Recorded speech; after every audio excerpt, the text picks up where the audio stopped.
Dawn at Pearl Harbor, the great American naval base in Hawaii. On Sunday, the 7th of December, 1941, it broke peacefully over the United States Pacific Fleet. In peacetime, the fleet always observed Sunday as a holiday. It was a time to relax.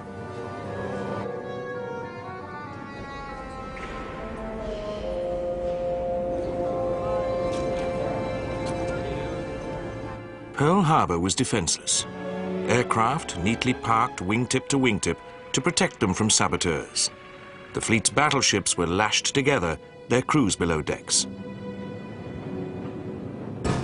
But another fleet was at sea. 200 miles north of Hawaii lay the 6 aircraft carriers of a Japanese strike force commanded by Admiral Chuichi Nagumo.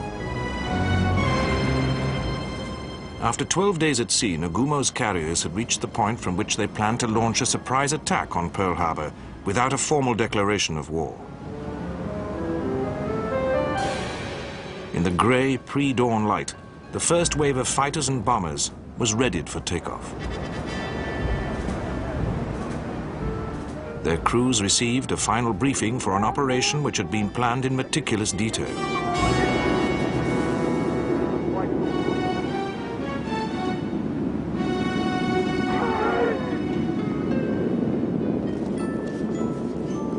The first wave of 183 bombers and fighter escorts took off at 6 a.m.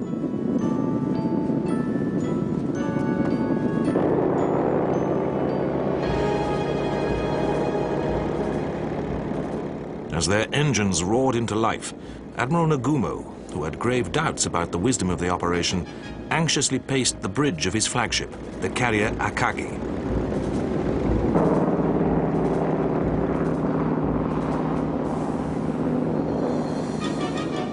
In the next 15 minutes, and with the loss of only 1 aircraft, the first wave struggled off the pitching decks of the carriers.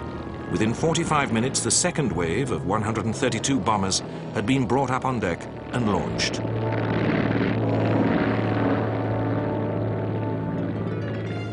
By 7 a.m., the whole force was heading for Pearl Harbor. Minutes later, the first wave was picked up by a U.S. Army mobile radar station on the northern tip of Oahu.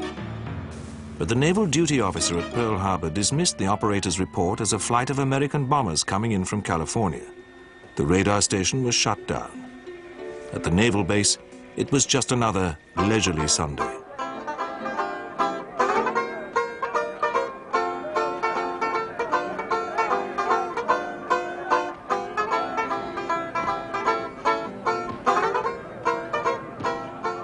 Then, at 7:55, the silence was shattered by the roar of the approaching Japanese torpedo planes, flying low across the harbor on their attack runs.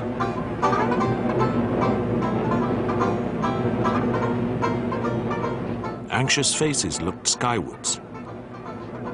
What kind of a drill was this?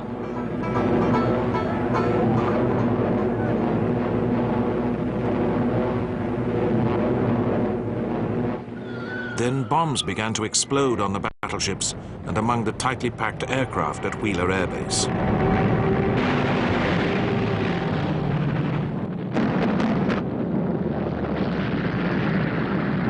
This was no drill.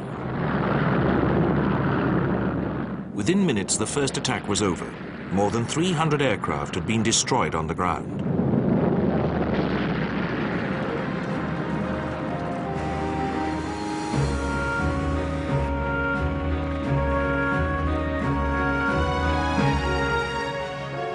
There had been little or no resistance, as most of the ammunition for Pearl Harbor's anti-aircraft guns had been locked up in store. The brutal transition from peace to war left Pearl Harbor's defenders initially paralyzed.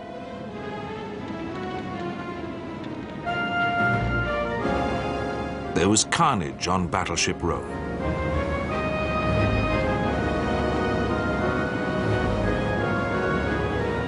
West Virginia, hit by 6 torpedoes, settled into the mud. A bomb exploded in Arizona's forward magazine, capsizing her and trapping 1,000 men below decks. Oklahoma turned turtle. California, struck by bombs and torpedoes, was disabled. Maryland and Tennessee, protected from the torpedoes by Oklahoma and West Virginia, were hit by bombs. Burning debris from Arizona also started a series of fires on Tennessee.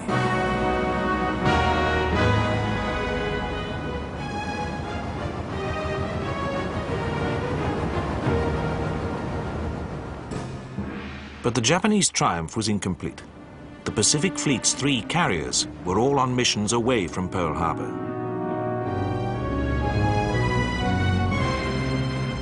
As his aircraft returned, Nagumo's pilots begged him to launch a second strike against Pearl Harbor's intact dock and oil storage facilities. But fearful that the missing American aircraft carriers might be bearing down on him, the strike force commander ordered a withdrawal.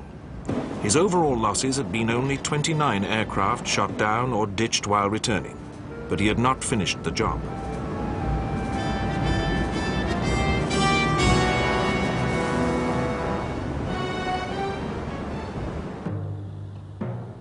On the morning following the attack, US President Franklin Roosevelt drove to Congress.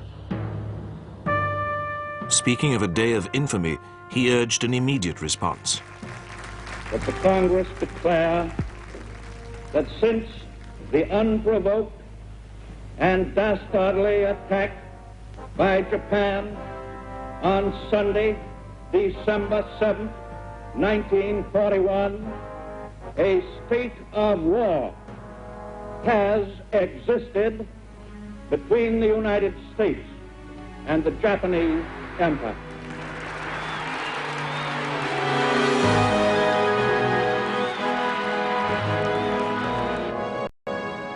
Three days later, Adolf Hitler declared war on the United States, as did his ally, the Italian dictator Benito Mussolini.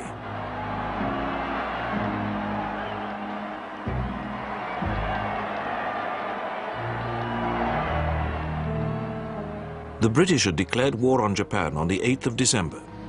Their Prime Minister, Winston Churchill, saw these events as the turning point of the war. From the moment he had come to power in May 1940, Churchill had seen no way of winning the war against Hitler without, as he put it, getting the Americans in. The vast economic, industrial and military potential of the United States was now fully behind the Allies, in the Pacific and in Europe. Churchill believed that we have won the war. Later he wrote that on the night of the 8th of December, he went to bed and slept the sleep of the saved and the thankful. But first, the British and Americans had to face defeat. Pearl Harbor lay in ruins. The Japanese were rampaging through the Pacific and the Far East.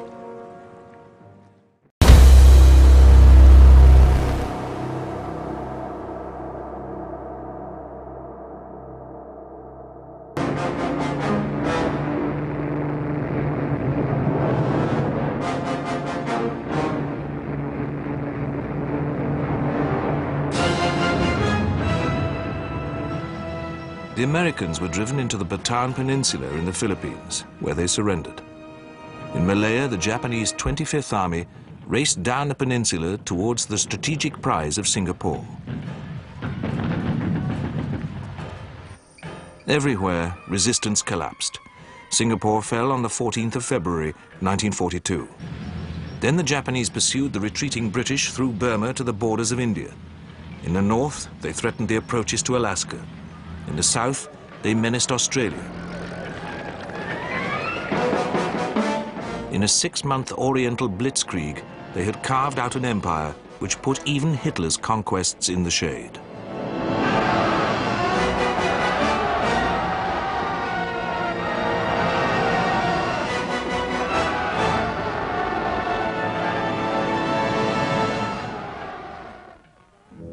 Some historians have claimed that Roosevelt knew of the Japanese plans, but let the attack go ahead so that America could enter the war.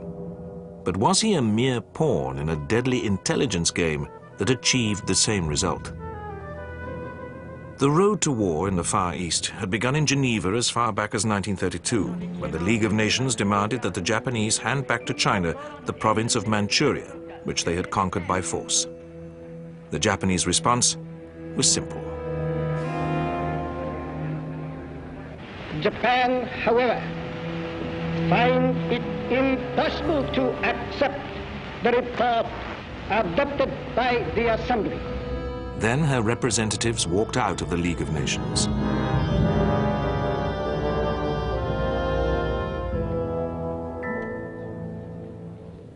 In 1937, open war broke out between Japan and China.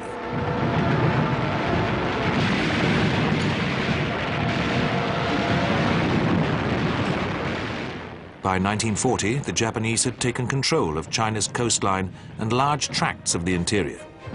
It was not until September 1940 that President Roosevelt decided to halt the Japanese advance. He chose an economic weapon, an embargo on rubber and oil exports to Japan. The Japanese had no resources of their own. The embargo placed them in a tightening stranglehold. They were faced with a stark choice: humiliating retreat from their Chinese conquests, or the launching of an all-out war to seize the economic wealth of the Pacific and the Far East, which would make Japan self-sufficient.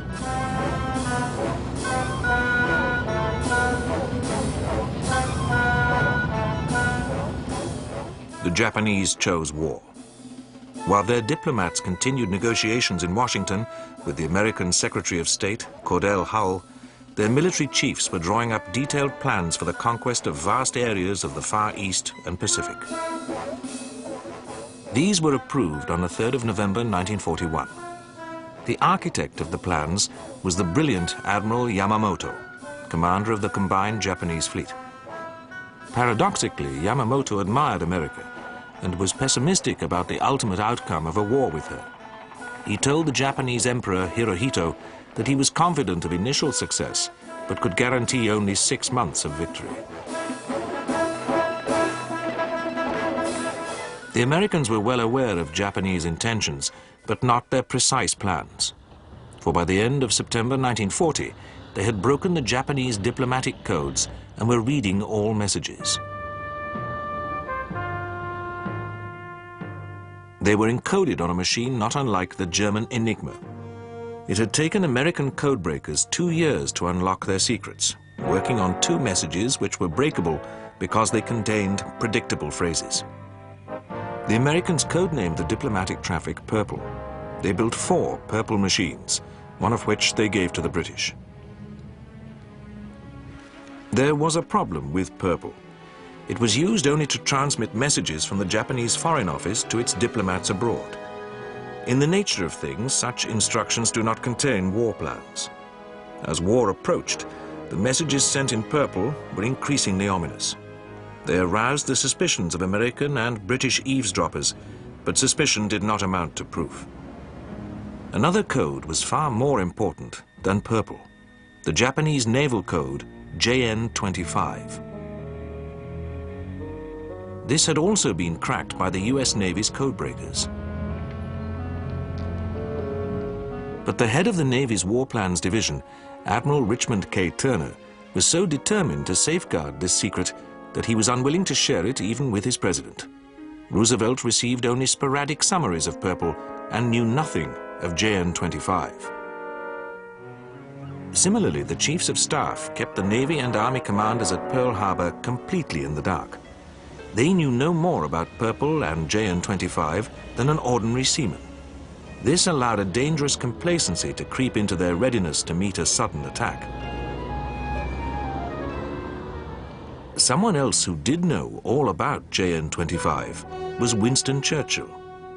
From the autumn of 1939, Japanese naval signals had been routinely intercepted and read by British and Australian codebreakers stationed in the Far East and at the Government Code and Cipher School outside London at Bletchley Park.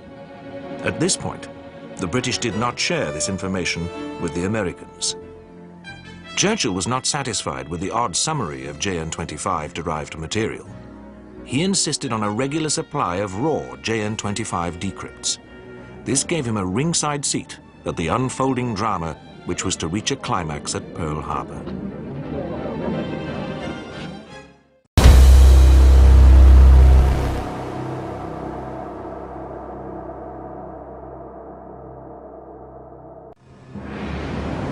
It has often been said that two factors enabled the Japanese to achieve total surprise.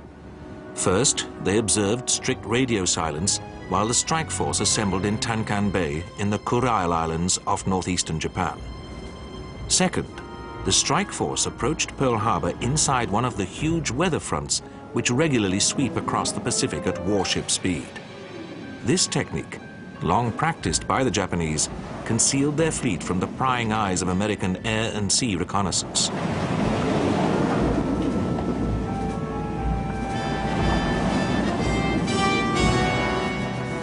The weather front was real enough, but radio silence was not maintained. In the days leading up to the attack on Pearl Harbor, at least 20 messages sent by Admiral Yamamoto and encoded in JN-25 were intercepted by British listening stations in Hong Kong and Singapore, and the Americans in Hawaii and on the west coast of America. They can be seen today in the National Archives in Washington, D.C.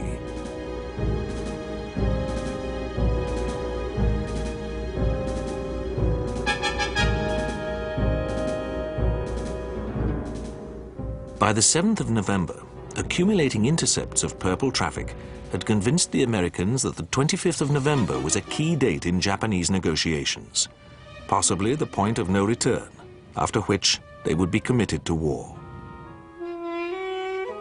On the 25th of November, British codebreakers decrypted a set of JN-25 instructions from Yamamoto telling the strike force to move out of Tankan Bay to its standing off position and complete refueling. The message prefixes showed that the force contained aircraft carriers. But where was it heading? If south, to link up with an attack on the Philippines or Malaya, it would be spotted by American and British air patrols.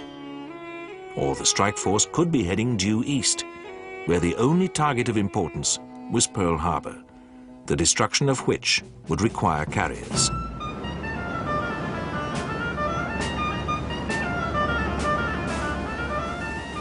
A further intercept of the 2nd of December gave the date of the attack. Yamamoto had radioed the strike force, "Climb Nitikiyama" on the 8th of December. As Mount Nitikiyama was the highest mountain in the Japanese Empire, it did not take a code-breaking genius to deduce that this signaled the day, which would be the 7th of December local time in Pearl Harbor. This was the only time this crucial information was sent by radio. By a process of deduction, the British codebreakers in the Far East concluded that the only target which fitted the strike force's length of voyage, its mid-ocean refueling and use of aircraft, was Pearl Harbor. An attack on Sunday, the 7th of December, would offer the greatest element of surprise. The information was sent back to London with a request to relay it to Washington.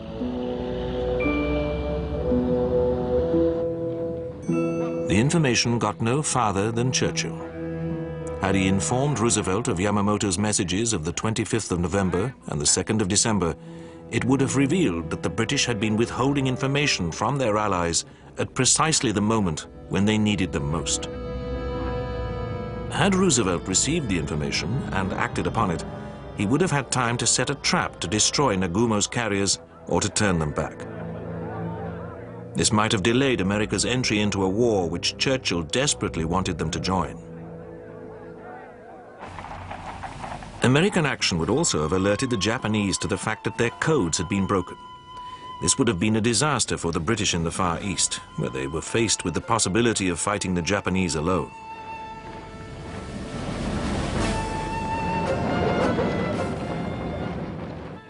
By the evening of the 6th of December, Roosevelt knew that war was inevitable.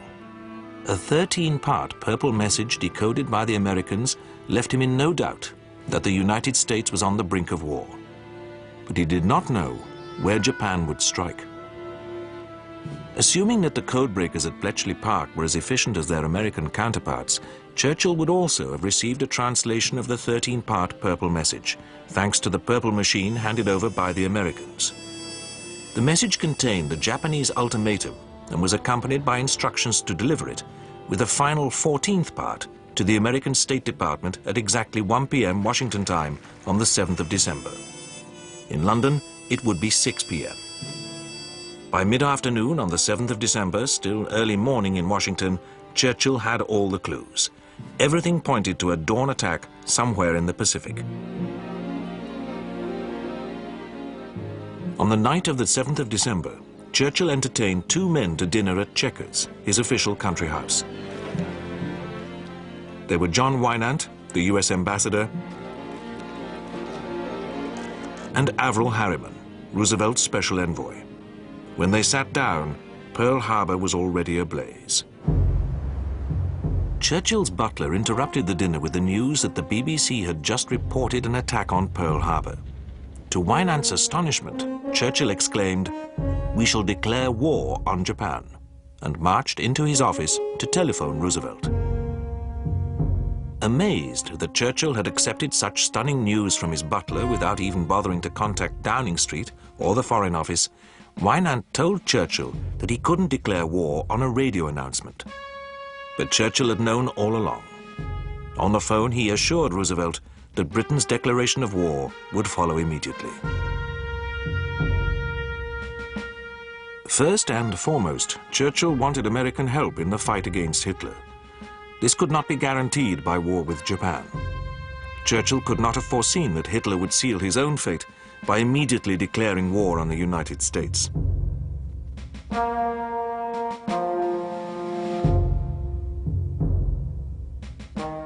Two months after Pearl Harbor, the British suffered one of the greatest military disasters in their history when Singapore fell to the Japanese.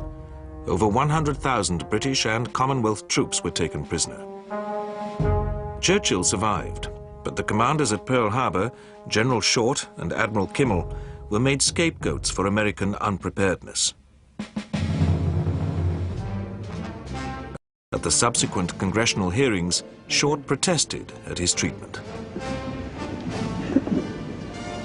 I appeared before the Pearl Harbor Board, but again was not permitted to hear the other witnesses, nor was given the privilege of cross-examination. Kimmel told the hearings, We needed one thing, which our own resources could not make available to us. That vital need was the information available in Washington from the intercepted dispatches, which told when and where Japan would probably strike. I did not get this information. By the time Kimmel spoke out, the US Navy, which had done so little with its JN-25 intercepts, had initiated a thoroughgoing cover-up. On Admiral Turner's orders, all evidence of the breaking of JN-25 before Pearl Harbor was removed.